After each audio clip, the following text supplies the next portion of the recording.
Warning. The following podcast features views and opinions that are likely to trigger the extreme fanboys and fangirls who disagree with them. Listener discretion is advised.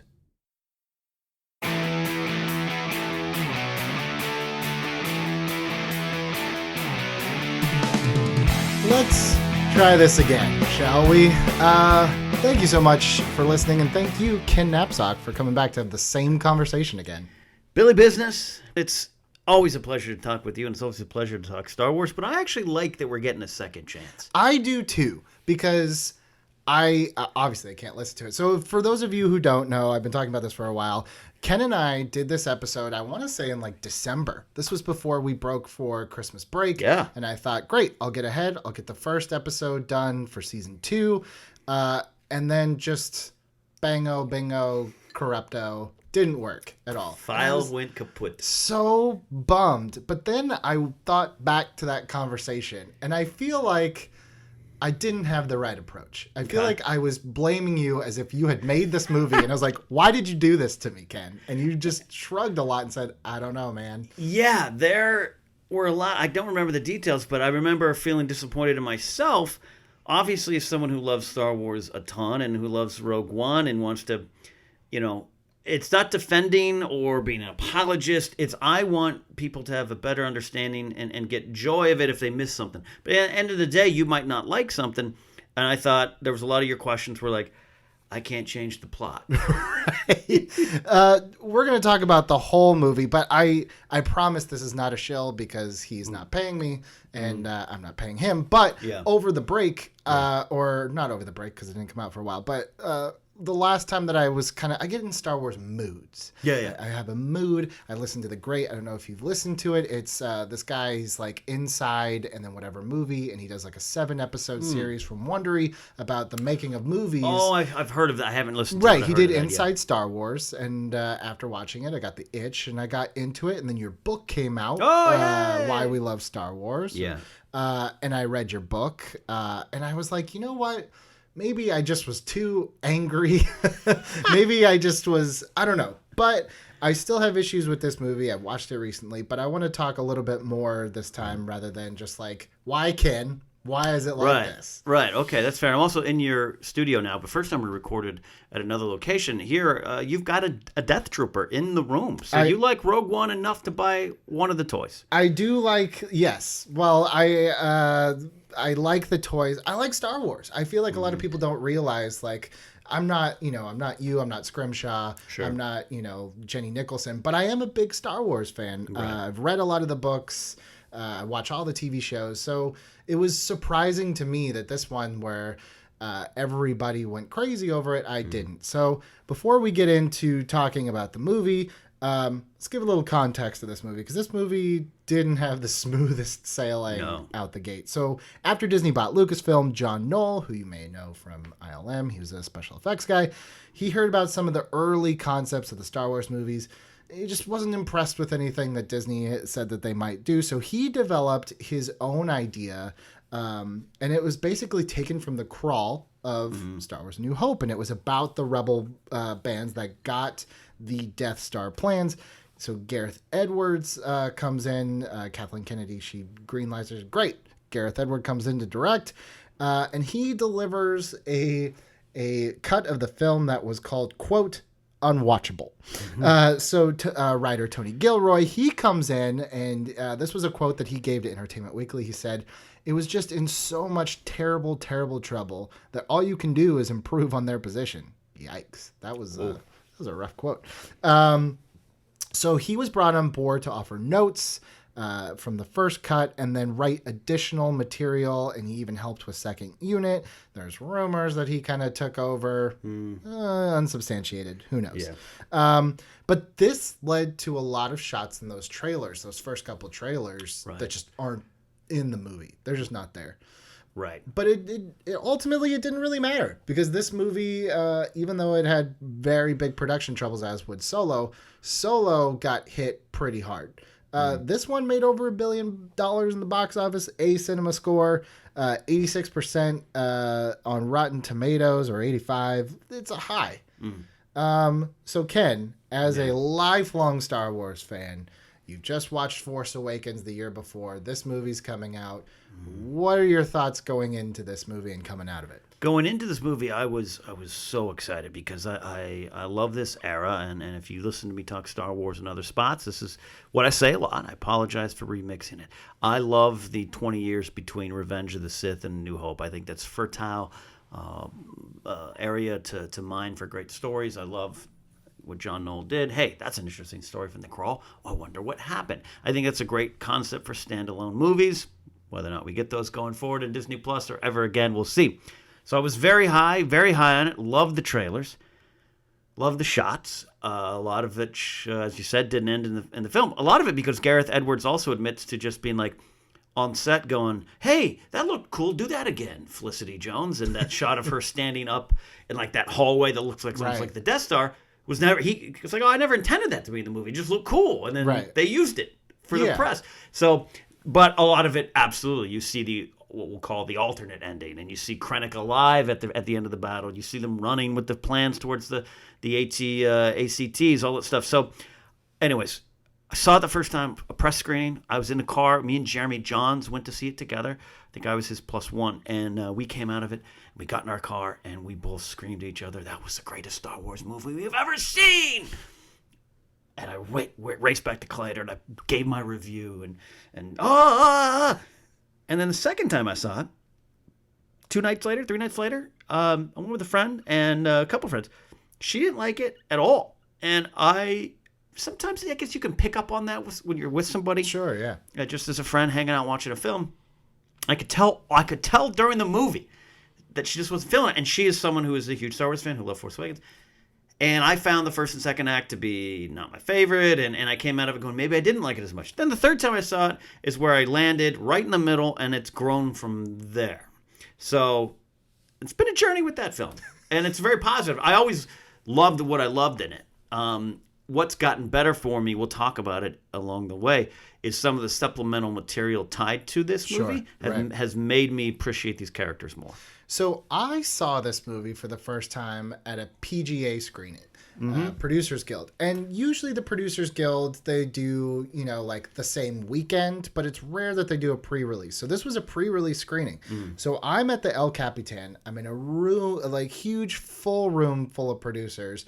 And I'm watching it. And when you're watching something and you're trying to convince yourself you really like this, and you're like, maybe the turn's coming. And it just never came for me. And at the end of the movie, I'll never forget when Princess Leia she says, "Hope," and then it cuts to the thing, standing ovation. And I'm like, I'm in a room full of storytellers, professional storytellers. What am I missing? Like this wasn't a story. I was like, okay, I got to clear my head. I went back 2 nights later, like you did, opening. I saw it in 70 millimeter IMAX. I was like, all right, I'm going to see this, the biggest place I can see it. And I drove home. This is when I lived about 45 to an hour away. And I drove home, and I was so mad at this movie, like actively angry. And I was telling my wife on the phone, like everything I hated about it. I got lost. I ended up at Valencia at Magic Mountain. And I was like, oh, I missed a turn like half an hour ago. Oh, wow. So I was really like angry at this movie, and I didn't know why. I think I was angry because I felt like a Twilight Zone episode where I was like, what am I missing that every single person that I have spoken with thinks this is the greatest thing ever, and I'm missing it. So I had to kind of sit with it for a while. And I guess that brings me to kind of my first thing with this movie. And I've learned to like let a lot of this go, especially even since the last time that we talked about this. But I think what really stuck in my craw the worst was that even if it's slightly, this movie for me personally changed a little bit of the context of A New Hope, or a little bit of the themes, because one of my favorite things that I always loved about A New Hope was that there's this huge weapon that could kill whole planets, and you have like this smug little Tarkin who's just like, yeah, we've got this power. I can do whatever I want with it, and there's nothing you can do about it. And these little scrappy terrorists. Yeah. They find like something the size of like an AC outlet in a wall, and they're like, "Oh, did you know if you just like put a little bullet in there, this whole thing's gonna?" No, everyone was so worried about their big laser that they forgot to overlook this little teeny tiny sewer. Right. And I think that the hubris of the Empire versus like the resourcefulness of the rebels was something that carries on as a theme throughout the rest of the trilogy. Mm-hmm. So it really just bothered me a lot when it's like they got like a little boost. They got like a little Game Genie cheat with Galen Erso being down, like, down. Yeah. By the way, like I built this to specifically for that purpose. Instead of them like looking it over and be like, hey, did you guys notice that they totally looked over this one thing? It's like, no, now it's changed. So it was like completely by design. And that kind of fundamentally, for me, changes a little bit of the context. Yeah. Yeah, I know we're not supposed to debate here, so... No, you absolutely can debate me. I want to hear your point. Isn't your podcast about polite discussion? It's about polite discussion, but if I'm wrong... So listen to me, please jerk. tell me. No. You're not... I can't take that away from you. I won't. And that's a lot, because it does change it. It does, absolutely. I do feel, as positive I am about Disney, Lucasfilm, Star Wars... in some of even the books and comics, there's occasional things where like I feel like they answer questions wonderfully. Mm-hmm. Questions we've had for years, like how did that happen? How this, and other times maybe it's too specific, and this is one of those examples. It doesn't change Star Wars: A New Hope for me, but you're not wrong. What I'll say is it carries out a theme, and again, where this is going to come up a lot, so let's just put it on the table. Sure. A lot of the supplemental material makes Rogue One a little better, particularly first and second act stuff. I think that third act is amazing. I think it's in terms of just what I call playground Star Wars. Oh, the space battle is unparalleled. Yeah, and I think a lot of people agree with that, and that's probably what took it home for me, that first viewing. Right. I just saw two Star Destroyers be pushed into each other. That is all there, and that's still there, and it was there from the beginning, but the first and second act, we'll dive into that. So, but I think one of the things for me is, and this goes into Solo too, why I like Solo so much, the Empire is the villain, right? It's supposed to be the villainous Empire. Sure. So a lot of what happens is because we always say is the foot of the Empire presses down on the galaxy, and all these little things happen. Solo, you see it with the criminal underground. The criminal syndicates start going. Industry gets destroyed. Han Solo's father is a victim of the Empire because they destroy the once great Corellian shipyards, and it's all these little things the Empire does to itself.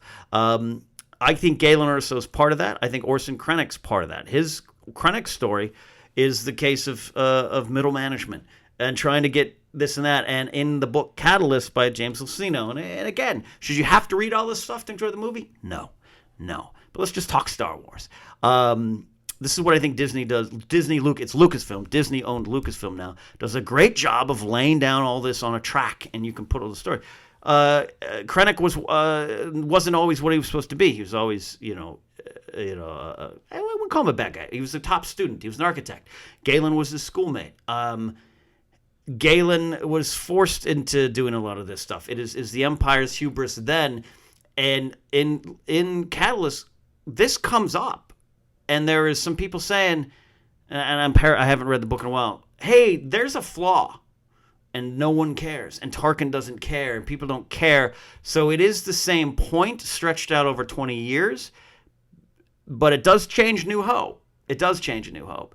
And that might be unfortunate for some people. I think it adds to it, and I can live with it. Do I wish it was as specific?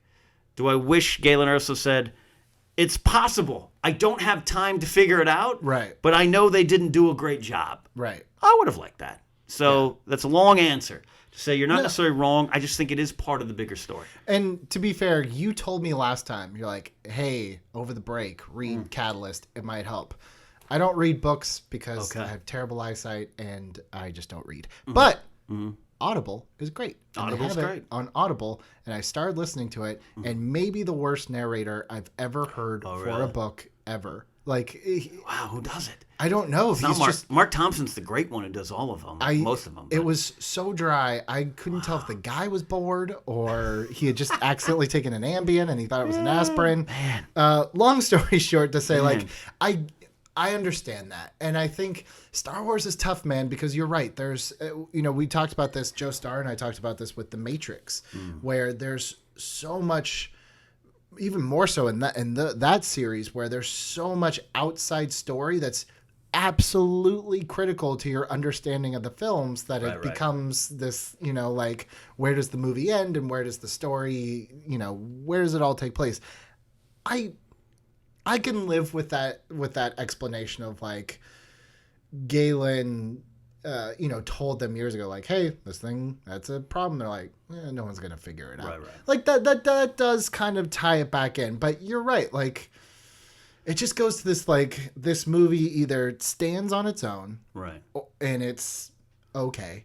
Or it plugs into a much larger story. Yeah. In which case, it's still just okay. Well, sure, and that's fine. I think it's such it's an idea that seems really good to be like, we bought Lucasfilm. Mm-hmm. Let's put out movies. All right, we're going to put 7, 8, and 9 out. That's great. What else can we do? We have this universe.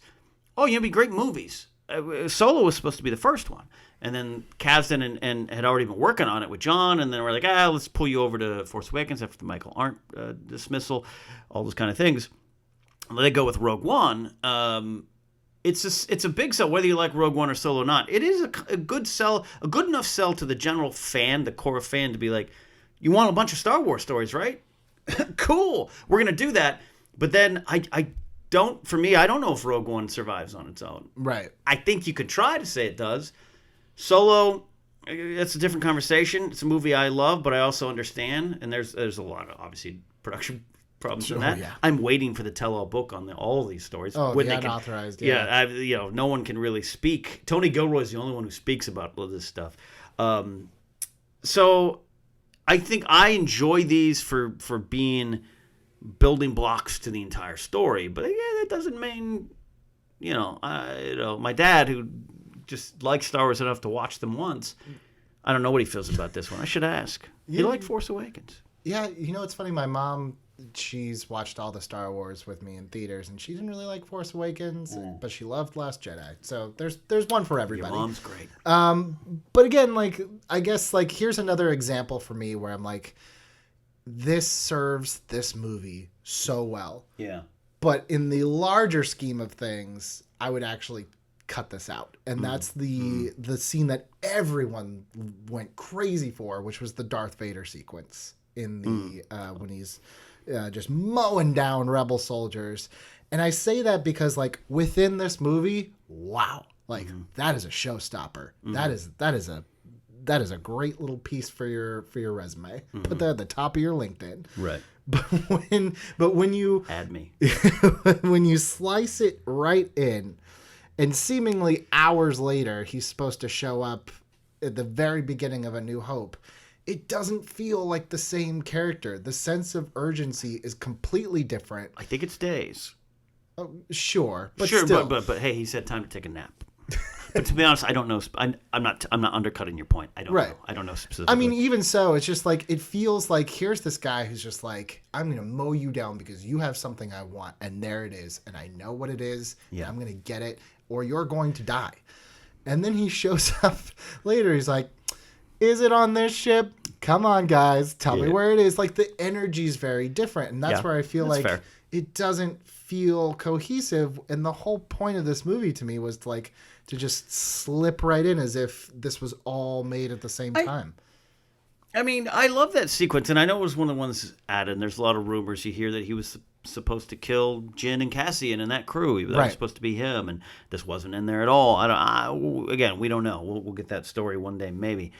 The sequence is absolutely, totally fan service. I don't think that, and I don't use that term bad, but it is absolutely like, it's the Vader we always wanted to see on film, because... Right. Excuse me, we see him in other areas, in books and comics and animated shows, but this is on film. Right. I absolutely think it doesn't necessarily add or subtract from the movie. You know what I mean? To your point. As far as the energy thing, yeah, no, there's a couple times I wish they would have. I don't know how they could have done it, but even just the conversation that Vader's having with gosh, what's that guy? Alex and Joseph had it in their big schmodown. The guy who's speaking to him of when word leaks out to the rebellion, to the Senate, will create sympathy for the rebellion. That character is a real silly name that's canon. That was a question recently. That conversation doesn't sync up as much to me as the other thing. So I understand it. Have you watched the YouTube clip when someone edited it together? Yeah, I did. See it, but that's to me where you might be a lost soul in this world. Right. I watch that and go, oh, that's the best. You're like, Neato. Yeah. Regardless of, again, someone could correct me and they will on Twitter. I think it's like 2 days or something that happens between it. And then now we know that, I guess I've heard it's not 100% canon, but the book, from a certain point of view, Captain Ramus Antilles tells the story how there is a problem with the ship. The repairs weren't done on the Profundity. That's why it was on Radiss's ship. And the Empire tracks them because of that reactor leak. Those are little details that I do love, because otherwise you'd be like, how do they find them? But from a certain point of view, that's the one with all the short stories. It's all the short stories, and it's got some of my favorite stories in Star Wars. It's got some of the ones that I'm like, we're not going to read that again. One of the few books I did read. You read a lot. Maybe you read more than you give yourself credit. The Jar Jar story, as a complete aside, is maybe the saddest thing I've ever read. Are you but you're talking from Aftermath.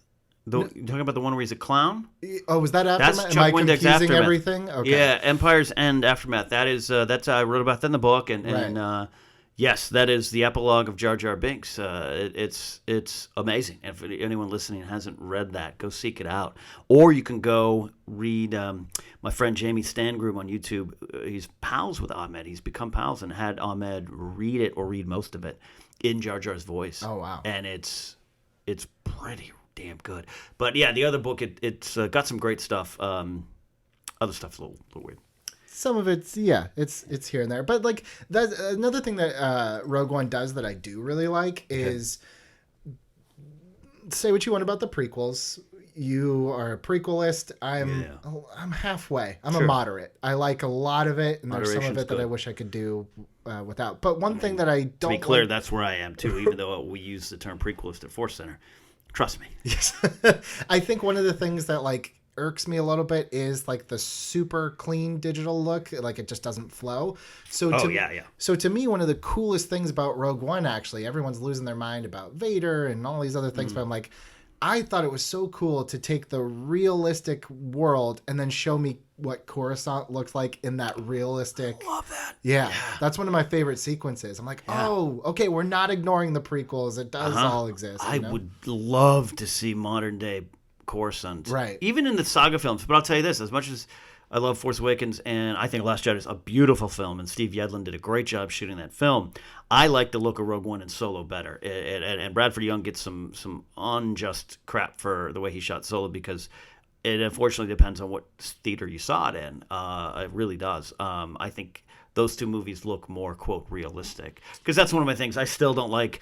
I'll make fun of, I think, Attack of the Clones when Mace jumps off the LAT transport and he's clearly talking to tennis balls and saying, let's go get him. And he's on a concrete floor and and the sand doesn't even move. And that's just technology at the time. I can't hold a lot of that against it, but Rogue One doesn't have that. No. You feel the sand on Jin's face. No, I actually had this as a point, and it's in my notes, of something that I really didn't like, and now 6 months later I'm like, actually it works, which was the complete desaturation of the color palette. And it bothers me more in Solo, because I feel like Solo maybe could have deserved a little bit more of like, this is colorful, it's Han Solo, whereas this movie is very somber. So I'm taking that one off the cons list. I had the con list because watching it again, and this is begging, screaming for a 4K home release, because I want to see this just in the most immaculate way possible. But let's talk a little bit about something that bothers everybody but me, because I just want to get your take on it. Oh, okay, yeah. Which is the CGI Tarkin. Oh, I love it. And I think it works better on TV now. And who knows, these 4K releases when next Maybe year, that's what they've been waiting for. Yeah, or maybe we'll have a hologram version and it'll be like, it doesn't look like Peter Cushing. No, I'll tell you what, I loved it because we had heard this was going to happen. And whether it was rumors or not, you just kind of heard Tarkin might be in the movie and they might do a digital version, and so that first scene when he walks in to talk to him and Tarkin's looking out the window, I'm like, oh, that's how they're going to do it. He's just going to have a little moment. Right. And we know he's there. But when he turns around and he's got little wisps of digital hair and everything, I'm sorry. I thought it really worked. And it was key to the story and it was brave. Little Uncanny Valley? Sure, absolutely. The Leia one doesn't work as much for me. The moment works for me, but the look of it doesn't. And hopefully maybe they can correct it over time. Right. But dude, I'm on board. I think Tarkin needed to be in the story, and I thought they pulled it off. I'm 100% with you. Where the Tarkin one, that's actually a character, maybe in all of Star Wars, where if you were to watch 1 through 8, you're like, why is that guy all of a sudden super important and I've never heard of him and he never gets mentioned again? Yeah. So I like this movie kind of, at least, canonically for what we see. I'm sure there's 100 million books about the rise of this guy. But for what we see, it just adds a little bit for me. Yes, the eyes are a little dead sometimes, but yeah, what are you going to do? Yeah, I don't know. The whole sequence when they fire on Jeddah, it's one of my favorite Krennic's it's beautiful moment, and then Tarkin's like, "Good job, it's all mine." I think that's some of the best stuff, and it works, and it really works. And you either love it or you don't, I guess. I guess that's so. You've mentioned Krennic a lot, and I want to talk about the characters in this movie because I feel like ultimately. Mm-hmm. Star Wars is about the characters. If you're not on board with our group of heroes, Star Wars is probably a little bit of a drag here and there. I think if this movie were all about Krennic, I'd be 100% on board because I think Krennic is one of the most interesting characters because he is just like, he's not like the emperor. He's like the boss at your retail job where I'm like, God, you think you matter and you so don't. Yeah. Like, I love that. Yeah. But it's my main heroes that I don't know. I don't connect with Jen. I feel like she starts the movie scared and rebellious, and she ends the movie slightly less scared and slightly more rebellious, but the arc is hard to kind of trace. This is, as far as Krennic goes, I think the movie did him pretty well. I would have loved to have seen some of the stuff in the reshoots. Mendelsohn has talked about it, of some of the differences. Catalyst is key to appreciating Krennic. He comes off in a lot of parts in Catalyst by James Luceno, who also wrote the Canon Tarkin book and has wrote a lot of expanded universe stuff. He comes off as Hans Landa from Inglourious Bastards at times. He comes off as diabolical. And the movie, it is middle management. It is Orson Krennic's no good, very bad day. And and so he might not be as a threat, He's not necessarily the big bad. I think the Empire is. The Empire is hanging over everything. Anyways, conversation about Krennic and his cape we can have, because I think we both love the character. Yes, Jyn and Cassian as a lead duo. That's very somber. I would have loved to have seen some of the Jyn stuff that we saw in the trailers. The I Rebel moment. So it's all a little different. That's where some of the movie falters for me in Acts 1 and 2.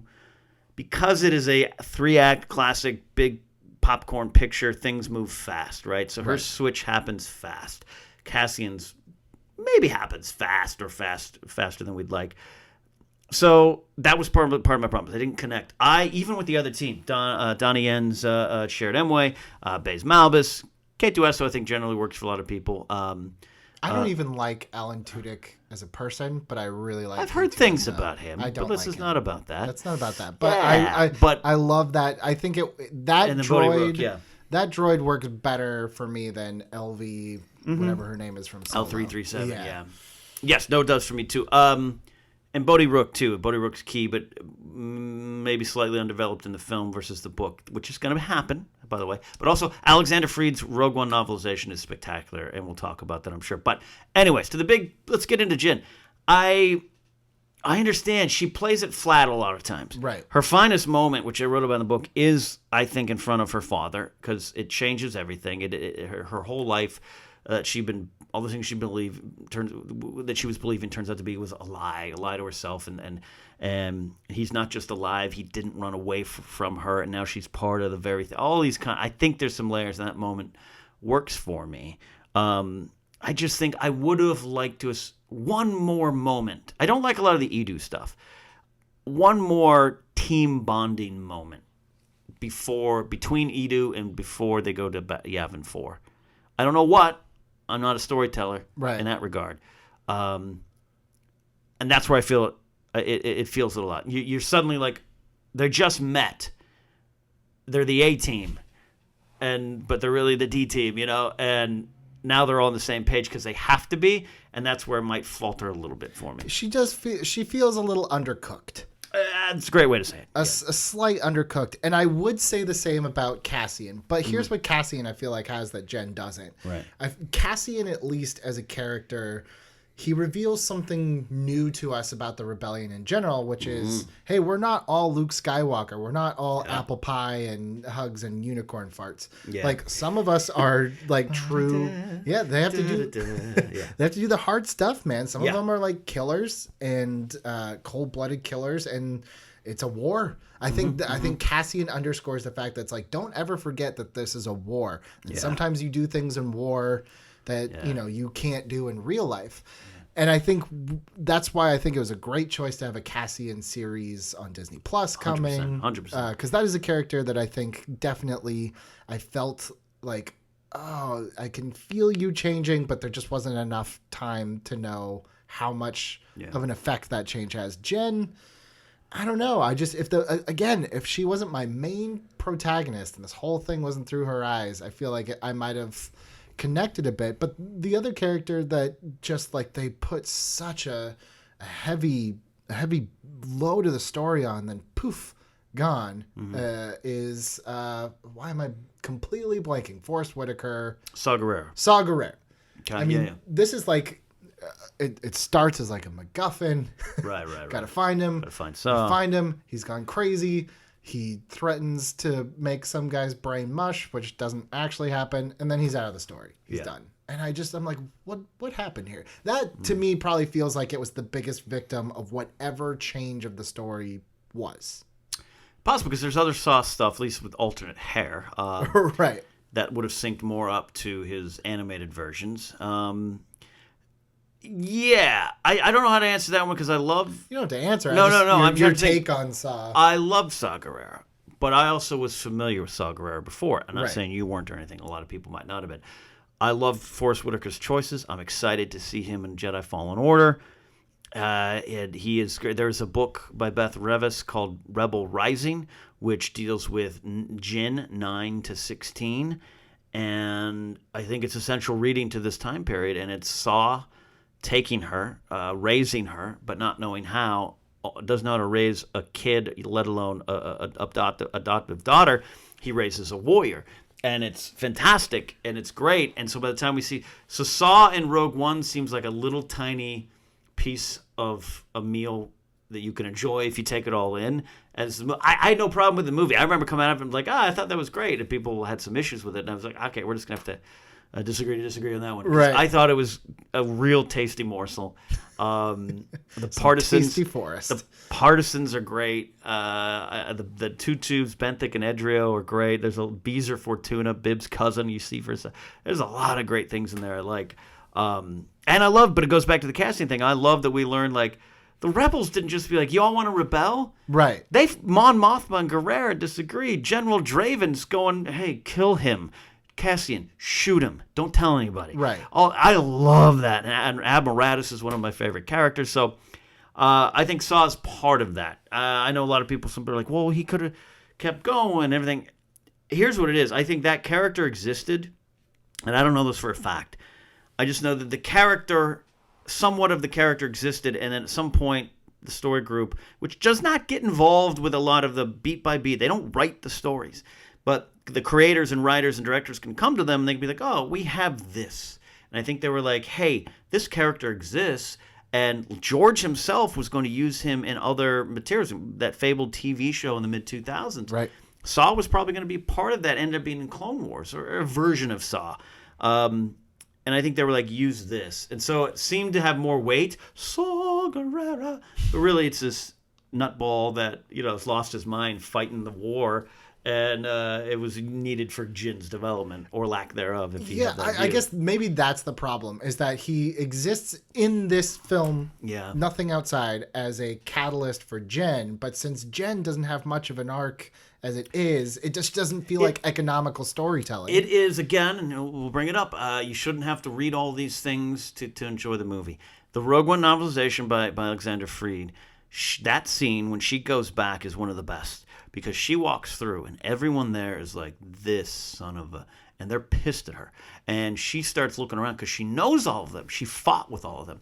So here is Jyn Erso, and they're like, you're back. And they're not, this is all in through her point of view. Right. And she's like, hey, where's so-and-so? And they're like, he died. You left us. Hey, where's so-and-so? They died. You left us. And she, in the beginning of the movie, when the rebels break into the transport on Wobani, she's not, the reason she hits them and tries to get away isn't just like, I'm sassy Jyn. She's going, Saw found me. She's upset and afraid that Saw Gerrera has come for her.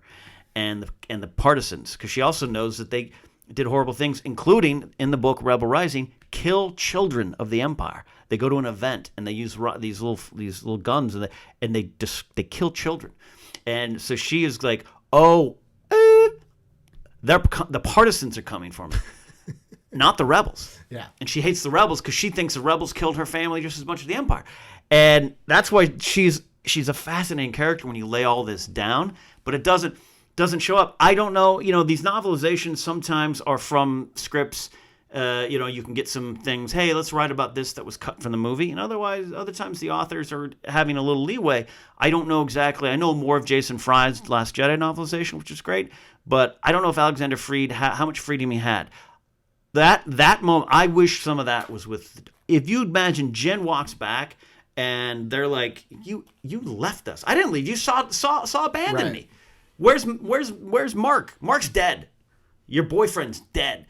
And then she goes back to Saw. That's why Saw's like, "Yeah, you're here to kill me. Like we were friends." And she's like, "You left me." That would have more weight to it. And then the Cassian Separatist thing. Raised by Separatists, hates Jedi, does not trust the Force. You see a little bit of it. He doesn't like Sheraton Bays right away. But he is a Separatist. He didn't fight, he was 6 or whatever it was. But his family fought the Republic. And now, technically, he's fighting for the Republic. It's wonderfully messy. I don't know how. I've written a lot of screenplays, but I'm not going to criticize. I don't know how you get that in there, but those two beats add something to those characters that I do feel is missing from the movie. 100%. Just hearing you explain that, it does right now it seems like, the Saw and his rebels and Jyn, they feel like, teenagers that were spraying graffiti and then they all ran and Jyn was left behind. Yeah. If she said, Saw, you're here to kill me, and she's like, you killed children. Yeah. You killed children, Saw. Like, I want no part of that. That's why you left me and I didn't want to come back.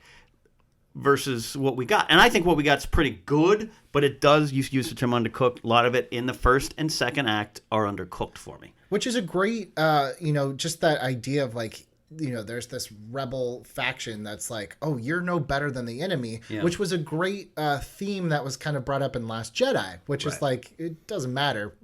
Look, all scumbags are just making weapons for whoever wants them. They don't care about your war, I tell you, it's a different conversation. One of my favorite line readings in all of Star Wars is Benicio del Toro looking back at Finn and going, maybe. Yeah. I love that moment. That's one of my favorite moments in Star Wars. Because it is all that. The lesson is, no, you should choose, but there's this maybe not. Right. And that's something that, surprisingly, you would think with, Disney and being more family friendly and just kind of in general, look, a lot of people accuse Disney of, watering things down. Seems like once Disney's taken over, a big theme of all these Star Wars movies is, the realities of war. It's the realities of the Empire, the realities of this time period. And again, I know a lot of people are calling for a little bit more Jedi and Sith lore. I think you're going to get that. And I understand it. I understand that. I grew up Han was my favorite character. Loved Leia. Loved Luke. But the Star Wars to me was the rebellion against the Empire. And I know that's not the case for everybody. And I don't get me wrong. I own several lightsabers. I will fight you right now. Sure. I love Jedi. I love Sith. There's some interesting things there. I just love all this. And one of the things I think Lucasfilm has done very well, and the creators, the individual creators that have come in to tell stories, they are looking at it.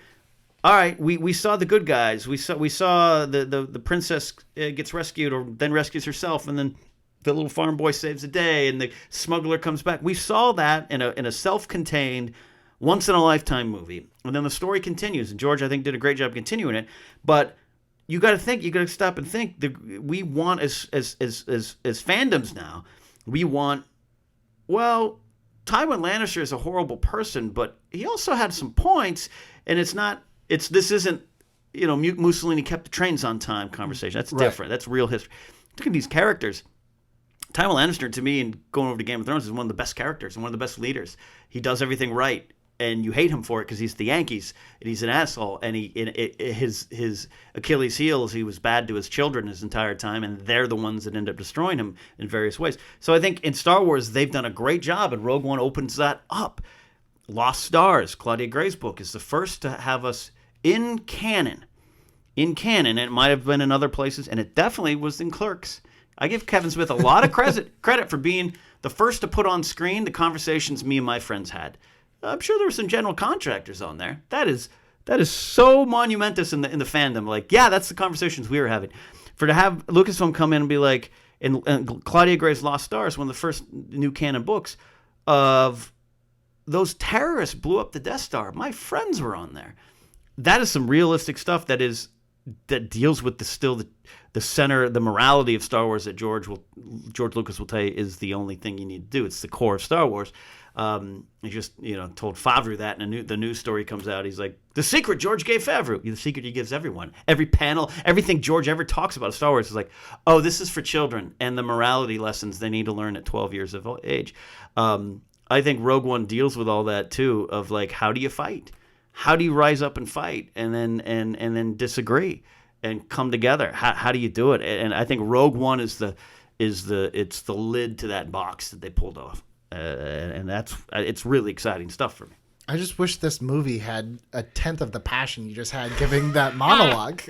It's Edu, man. Edu doesn't work for me. Maybe that's some of the passion. Maybe there's some great stuff on Edu, but it does just it just slams the brakes because it just feels like okay, here's the next set piece we're going to. It does. I mean, you get to see some cool Y-wing. I love my Y-wings, but yeah, there's some issues there. So let's talk about. Here's the thing. Mm-hmm. I like that this fits in nicely. Yeah. It fits. It aesthetically fits in. I feel like you could watch this and watch A New Hope and not feel as jarring as like episode 3 to A New Hope. Correct. Kids aren't gonna be like, "What happened?" Here, I don't like. I don't like some of the like. We promised this is Star Wars. Remember this thing? Remember this thing? There's Ponda Baba and Dr. What's his face. You're one of those guys, huh? Yeah. It's just like... There's a YouTube channel in Wisconsin for you. Oh, boy. Okay. I mean, it's just nostalgia. It's distracting. The nostalgia in this movie is distracting for me. All of it or parts of it? Let's run down the list. 75% is distracting. So Ponda Baba, Dr. Evanson, you don't like? No. Well, just because you were like, wah, I'm like, I get it. I know what time period we're in, and we're just going to magically see them again in a week. Yeah, essentially a couple. Yeah, it's not too long. It's like not too long. It's like, all right, I get it. Neat. Okay. Let's just roll down the list. Right, so that one I don't really care for. Tarkin, love it. Great. Love Tarkin, great. We're 1 for 1 here. 1 to 1. 1. The Rebel pilots. It pulls me so far out. And it's not the fact... Jeremy Johns and I applauded, and we're the only two in the screening that applauded. Here's the thing. It's not the concept. Because they were the leaders of their squadrons. They would absolutely be there. Okay. We're on the same page there. Okay. They absolutely would be there. Right. It's the exact same moment. It's the recycled. There's no footage. It's not even an outtake. It's not like a different reading of it. One of them was still alive, and he recorded new audio. That is a fact. One of them, I think it's Garvin Dave Drace, who's Red Leader. He's passed away, and they had alternate footage. Is he the one with the southern accent? Garvin Dave Drace is, he's the one. It takes the first shot of the Death Star and New Hope. He's Red Leader, the X-Wing. The Y-Wing is John Dutch Vander. Okay, yeah. He is still alive, and he recorded some new dialogue for this. Okay. For that. But I can't help you there. You can't, because there's nothing you can do. One thing is no. The reason is because you're using what I counter, which is they'd be there. Right. So you understand that. They even go out of the way to make sure Wedge isn't there. Right. So they can look at the size of that thing, but they have Wedge. It's a meta. They have the original voice of Wedge from A New Hope doing the PA announcing in Rogue One when everyone is scrambling, which is a callback because Dennis Lawson did not speak as Wedge in New Hope. It was a different voice. Different voice. He did in Empire and Jedi. There was also fake Wedge. And there's also fake Wedge, a recast Wedge, which is now dealt with in from a certain point of view, one of the stories. Yeah, because don't they call him fake Wedge? Yeah. So that's just, we'll have to agree to disagree, because you understand it, you just don't like it. It took you out of it. It did. And look, through no fault of their own that there's just maybe there weren't any outtakes. Maybe there literally was no other line. They say George used most of what he shot. Yeah. Yeah. Maybe there just was for budget reasons. Literally they only did one take, like red fire, whatever it is. Totally. Because it's 100% like it just like I'm like, oh, that's literally you just lifted it, and then I'm gonna see it the exact same inflection, the exact same. Yeah. I think it's just because I've seen A New Hope. Start your attack, Rod. Right? Yeah. I've seen A New Hope so many times that there's like, even if they had cut out a millisecond of breath to make it like the inflection or the cadence. There's nothing you can do. Nothing I can do. But you asked. And again, no. And this podcast isn't about changing your mind. I literally in the press screening, and press generally they're fans of what they're seeing for these big pictures. Right. Jeremy Johns and I were sitting next to each other, and the first shot of Red Leader, then we both went, and clapped, and literally had to look around and went, we're the only ones. Stop clapping. We're the Stop ones clapping. that care. I actually, there was, and this is why I say, like, I'm glad we're re-recording this, because there was something that bothered me, but then you explained it to me last time. I was like, you're right. I'll concede. Which was, I never liked that it's like, wait a second. Why are there the whole huge rebel fleet here, but then like 6 guys go to kill the big Death Star later? I took your explanation of like, well, you saw how many got killed at this thing. Yeah. There's just not a lot left. I'm like, all right, I'll give you that. 30 snub fighters. Yeah. I think they try to deal with that realistically as best they can. It's the Rebel cells come together. This is the first time the Rebel Alliance has fought as the Rebel Alliance, at least on film. Comics over time may change some of that, but okay. I know people didn't listen to our lost episode, but I'm trying to remember what I said exactly. But I mean, that was essentially the Cliff Notes. Was just like, well, how many guys died in this? They're aware of it. The question of where are the U-wings, which I think are one of my favorite Star Wars ships. The story group has put out there in various different properties and visual encyclopedias and dictionaries. There wasn't a lot of them. The Rebel Alliance didn't have the funds, the resources. They took what they get. I don't know. I'm throwing out a number. There was 10 of them. Right. And they lost half of them in Rogue One, and then they wouldn't send them to destroy the Death Star, and they couldn't fit them on Endor. That's the kind of answers you have to have. It's just one of those things where it's like you watch A New Hope, and then by the time you get to Return of the Jedi, you have A-wings, you have all these different crazy ships. So you're like, I get it. Years have passed. They've made new stuff, but then when the cruisers and everything show up in Rogue One, you're like, hold on a second. Why did you only send like 12 guys to destroy? Like, that was your send everything moment. That was my gripe at the time. Yeah. But it was also just the real world limitations of like Lucas just hadn't thought of that stuff. Yeah. No, it's so funny how sometimes that is the answer. Well, George wrote this in 73, 74, 75 and didn't think we'd have a podcast called Let's Dig Into Rogue One. Right. So it's like, okay, I'll let them. But again, like, I think those are little things to me where it's like, if you're going to make this movie and that you're going to have to seamlessly fit into the next chapter, like you almost have to restrain yourself enough. I'll buy your explanation for $1. That's like, well, a lot of those got destroyed, so they couldn't go, to the Battle of Yavin. Yeah. All right. They had to go other places too. I feel like that's like what my mom would tell me when I'm 4 to just, Yeah. Mom, because they're all destroyed. Oh, okay. True. I'll buy it. It's all true. Look, I think ultimately, Rogue One is an interesting premise. It's something that, like it's something that we probably thought about in our heads. Like, how did they get those plans ultimately get them to R2? I think it just kind of like exists within itself. For me personally, at least the time, it didn't really tell me anything I didn't already know about Star Wars. It didn't really expand anything. In time, though, since then, it's like, well, we're getting a whole show. I think just talking about what the themes of this movie are, like, it's not necessarily a movie that it's my least favorite Star Wars movie. I'll say that hands down. It's the one that, like, and maybe least favorite is equated to least watched or willing to watch from start to finish. Yeah, it's like, what's your least favorite pizza? You're still gonna eat it. Exactly. Like, clearly. Yeah. I feel like I agree with you on a lot more things than I disagree, but I think, just kind of in closing about Rogue One and just kind of in Star Wars in general, it's okay to not like it doesn't mean you're not a Star Wars fan if you don't like one Star Wars movie. It doesn't mean you're not a Batman fan if you don't like one Batman movie. Like, you don't have to 100% love every. I'm not talking to you specifically. No. I talk about this in the book. Right.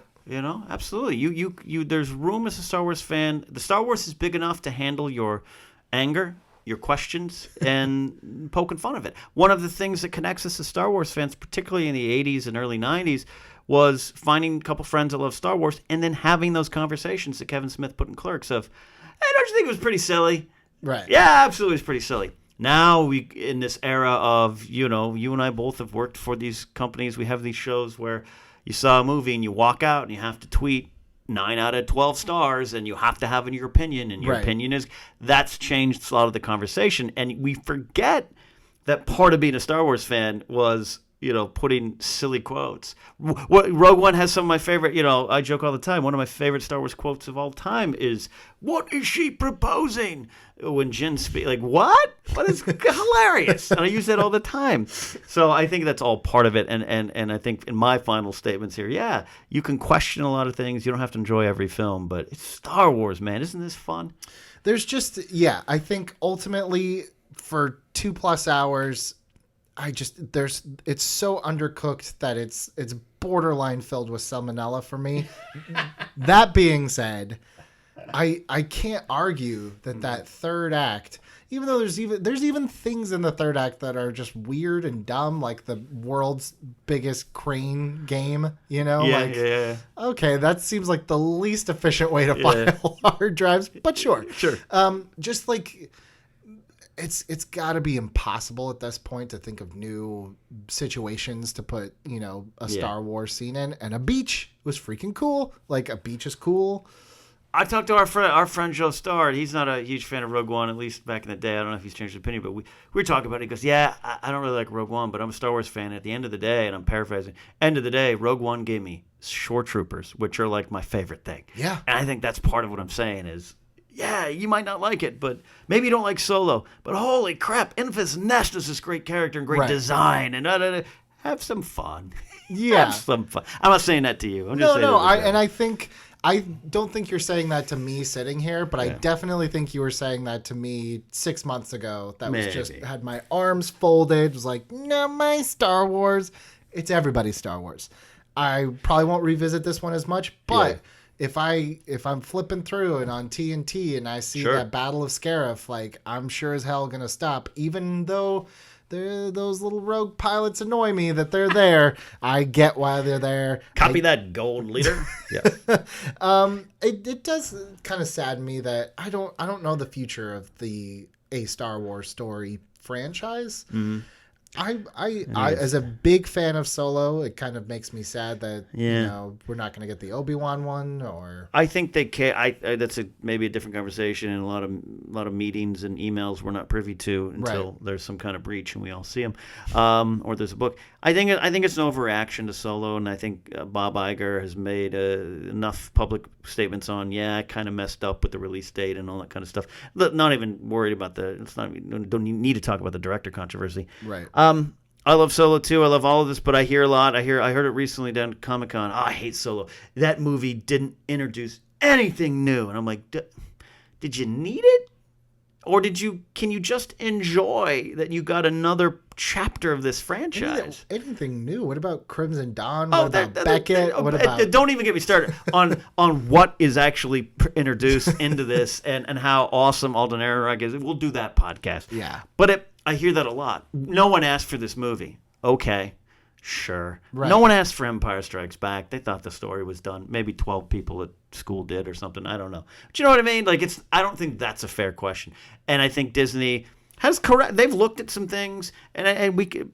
It's incorrect to compare it to the MCU. It's a different animal. Yes, taken from 100+ years of comics or whatever it is. I don't read superhero comics. I read other film noir comics, and Star Wars comics, and the WWE comic.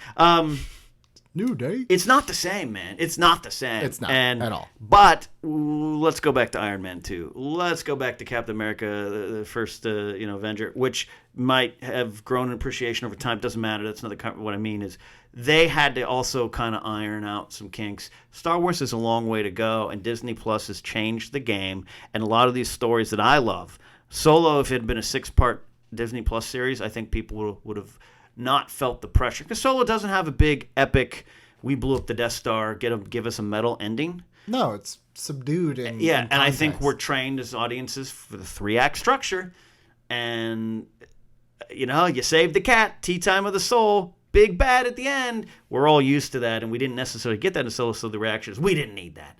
It didn't add anything. Rogue One, I think, does. Just got to take some time to peel back those layers. Yeah, I think Disney Plus is ultimately going to do Rogue One a big favor. Mm-hmm. I'm looking forward to The Mandalorian. I'm looking forward to Cassian's show. I'm sure there's about 5 other shows that they're probably thinking about. Yeah, I think you'll see an Obi-Wan. I really believe so. You'll see a Kenobi. Obi-Wan is one of my favorite characters. Yeah. Prequel Obi-Wan is. Yeah, I think you'll get Obi-Wan in the desert, get chasing Vader, going off to face Vader one last time. If we could get a live-action reenactment of that Rebels scene with him and Darth Maul. It's my second favorite lightsaber fight. It's great. I wanted to do this one with you because you have a way of talking about Star Wars that really gets me excited, even for the things I'm not excited about. Mm-hmm. Your book, just in case anyone has missed it or didn't know that it exists. Or like Billy doesn't read much. But this one's easy because it's like you can pick it up and you don't feel like you're like, okay, what happened before? It's like you can just ingest a little bit at a time. Yeah, thank you. Yeah, it's called Why We Love Star Wars, The Great Moments That Built the Galaxy Far, Far Away by Mango Publishing. Bonus points if you spot the one factual error that slipped through. It's in the beginning of, I'll tell you, never mind, I want you to find it. Okay. I messed up a Star Destroyer. No, I knew it, but it's in there. I shouldn't even mention it, but I'm so self-conscious. I've lost nights of sleep over it. There's a whole process to that writing. But I'm also excited to announce, I don't know when this is released or when I'll know this officially, the audiobook version is coming out, read by me. Finally. Yeah, it took a while. Fun story. Most authors don't get to do their books, so I had to audition to get my audiobook, and just finished at the time of you and I doing this podcast, about 2 days removed from actually finally finishing it. It was a great, fun process. I also got to correct some mistakes and that was a typo. We get to change that. Yeah. So it's like a new version of the book, and it's written in my voice. And I write in a specific weird way. I'm not a great writer. I'm a good speech writer. And so for me to be able to speak my book, I think it'd be interesting for those, even those who read it already. Would you call it the special edition? It's the special edition. See it again for the first time. Yeah. Or if you guys want, you can tweet at Ken Napzok. Yeah. Give him promo code BillyBiz. He will call you and read it to you every night for a month. That's right. Thank you so much, Ken, for coming and doing this again a second time. My pleasure. Check out his book. Also, check out all the other episodes. We're winding down season 2, but still to come before we end. We have Lon Harris is coming back to talk James Bond Quantum of Solace. Ooh, we also have... I love that movie. Oh man, maybe you might. I might need some help because Lon has it not only out for that movie, but the director Mark Forster. Really? In general. Oh, so he's not coming to convince you. You're convincing him. I'm like, dude, I like this movie, and I got lit up. Like I love Casino Royale. Tree. Casino Royale's my favorite. Yeah. Even over Skyfall. Quantum of Solace, I watched years later. I was like, why did I hate this movie? It's really good and fits really well into this universe. Oh boy! Well, if you're shaking your hands in the air right now at me and Ken, that's coming your way. Also, you can listen to some past episodes. We have Wild Wild West with Danielle Radford. We have, as we mentioned in the show, The Matrix Reloaded with Joe Starr. All your favorites, they're all here. Thank you so much, and we'll see you guys next week.